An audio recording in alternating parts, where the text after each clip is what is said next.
Hi everyone, here's the Bookamists once again. Today I'm reviewing A Horse Walks into a Bar by David Grossman, multi-award winning Israeli writer who I actually saw live at a talk at Venice University when I was studying there. He was presenting this book.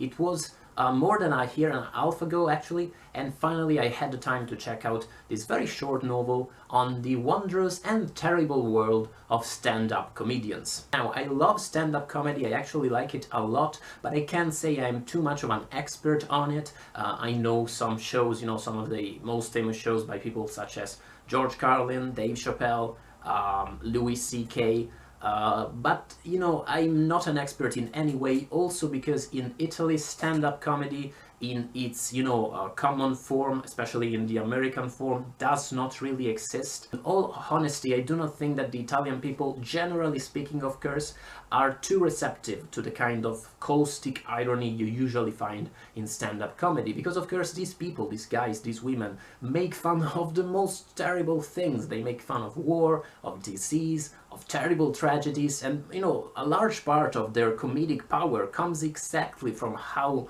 they make fun and they joke about the most terrible, the darkest elements of our world. And A Horse Walks into a Bar explores precisely this destructive element, this terrible element at the heart of stand-up comedy through a single show, a single evening by this main character, by this kind of middle-aged / old, maybe not too successful stand-up comedian. And when I tell you this, okay, the book is not entirely this evening. There are some passages that have nothing to do with it. There are a few flashbacks I won't spoil to you, but yeah, most of the book is just the narration of this single show. And when I tell you this, you may be drawn to think that this is kind of a of a long short story rather than a novel, also if you look at its size, but no, absolutely not. This has all the heft and the scope and the complexity of a true novel, and even though you will probably read it in one or two sittings, and you should, and I'll tell you why in a few seconds, even though you'll probably read it very quickly, it will leave you exhausted and it will give you so much to think about, and you will have so much on your hands because it's such a complex book. Talking about that destructive element, that destructive paradox of this kind of comedy, there are jokes in this book, and there are a lot of jokes, and they're amazing, they're hilarious fun, but there are also so many passages that are borderline disturbing, and some jokes that are really a bit too much. And when this guy makes fun of his audience, like stand-up comedians often do, it really reads as if he's insulting them truly heavily. And it's a strange effect to read these jokes and all these lines on paper. At one point, this stand-up comedian, reflects on how stand-up comedy is very much like walking on a tightrope. You can fall at any moment and it can be a disaster. If you stress the wrong word within a sentence, the people won't laugh and your show will collapse and you'll fail and it will be terrible. And reading these jokes on paper, you do not get the whole delivery of this guy. You do not get the way he may be presenting maybe a very disturbing joke through a soothing, silky delivery. So you get the full-blown violence of all of these jokes, and at times it's truly upsetting, especially because you keep reading and you realize that the audience is actually laughing at these terrible jokes, and they do not give a shit about how disturbing they are. And this is a beautiful exploration on how comedy is used to explore some of the darkest elements and of the darkest sides of our world. At the same time, again, no spoilers, but this is not necessarily the most successful evening in this guy's career, and I don't want to say that this reads like a dystopian novel. It will be maybe taking things a little bit too far, but there is a very strong note of violence and a very strong note of danger throughout the book, and you are constantly, and at least I got the constant fear, the constant feeling that something could go terribly wrong any second at this show, that people maybe within the span of a page might jump on stage and beat this guy to death. And all of these elements, the destructive nature of these jokes, the fact that these guys have to deal with the most terrible content in order to make their their audience laugh, the fact that maybe if they make a political joke, people will start they will have a riot on their hands, it takes a toll on these people, and this guy, this comedian, is literally shown at times hitting himself, and this self-destructive element at the heart of stand-up comedy emerges very, very clearly in this book. In this sense, it reminded me a lot of a very beautiful passage from Underworld by DeLillo. This beast here, one of the best passages in this novel, details a show the famous comedian Lenny Bruce, real-life comedian, did at the time of the Cuban Missile Crisis. And that passage too explores the, you know, the destructive nature of irony, and the way irony and jokes are often, you know, the last resort you have when confronted with the most terrible situations, including nuclear annihilation. And it also explores how, you know, the life of this comedian, the life of Lenny Bruce, influenced this choice to become a comedian, and how usually maybe a need for attention may be behind your desire to make people laugh. While at the same time, that desire is a beautiful thing. Don't think that, you know, stand-up comedians are all horrible people. It's not like that, or that they, you know, they enjoy exploring the darkest sides of our world. At the same time, this power, the power to make people laugh, is shown as a beautiful and, you know, rejuvenating power. It's a complex dichotomy, and when I have to think about it, what I usually do is I think about two works from the Italian Renaissance. They have nothing to do with A Horse Walks into a Bar, but stay with me for a minute, I'll be brief. These are both very long, immense verse poems, narrative poems. Of course, they are verse poems. These are the Jerusalem Delivered by Torquato Tasso, Gerusalemme Liberata, and the Orlando Furioso by Ludovico Ariosto.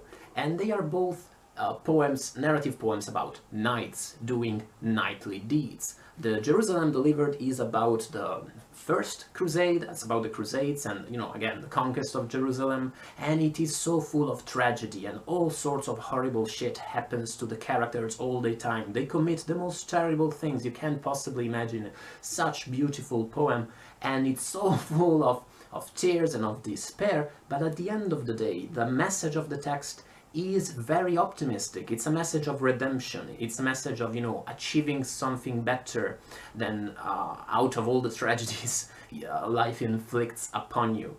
Whereas the Orlando Furioso, the other poem, is about people, you know, losing their shit all the time. It's about knights running after women and, you know, stumbling upon each other and fighting all the time. And there's people who go to the moon. It's full of crazy stuff. And at the same time, even though it's full of laughs and it's full of silly jokes, its final message is kind of pessimistic and bleak. Without going all the way back to the Italian Renaissance, you can think about American literature and think about books such as Infinite Jest or Gravity's Rainbow. These are very silly books at times. They are full of hilarious jokes, but at the end of the day they are terribly bleak, and they discuss some of the bleakest shit you will ever read. In this sense, that is why I think you should probably read A Horse Walks into a Bar in 1 or 2 sittings. Also because you can. I mean, it's not that long, but also because different readers might find this book more or less disturbing. Some readers won't have a problem with it and will enjoy the laughs and will enjoy its reflections, but some readers might find some of its jokes, some of, you know, the self-destructive element of this character, they might find it a bit disturbing.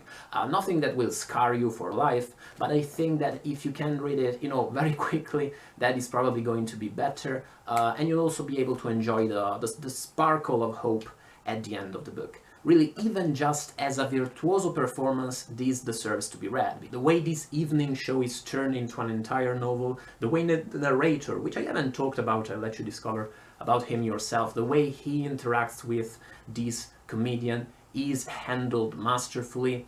All these side plots you get besides the evening show are all amazing and interesting.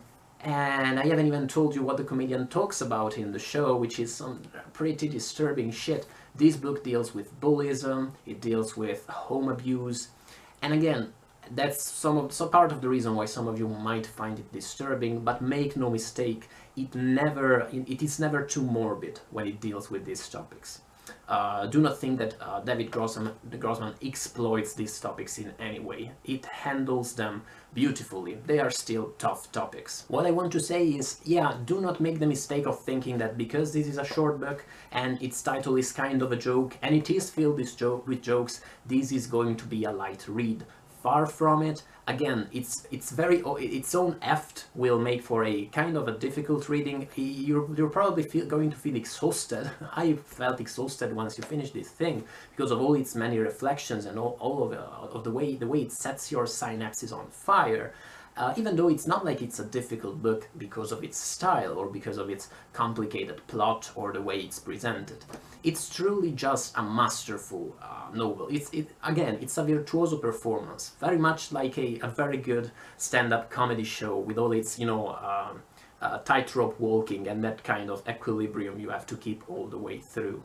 Overall, I warmly recommend this book. It was an awesome experience if you are in the mood. For what it's worth, I think it also won the Man Booker International Prize. And on that note, kudos to the translator of this novel, who is the awesome Jessica Cohen, because I can imagine it was kind of tough as a book to translate, because of course so much of comedy, so many jokes are based and are inextricably bound to their language. Maybe they're based on a pun or to some kind of cultural referent. And yeah, she did an awesome job. I'd be interested in hearing from someone who has also read the Hebrew version in order to compare the two, but I never encountered one of those moments when you realize that, yeah, there was something lost in translation in this book. Overall, I enjoyed it immensely. It was tough, but it was so rewarding. Let me know what you think about A Horse Walks into a Bar if you've read it or once you've read it, and thank you once again for watching this video, guys. I will see you in the next one. Bye, guys.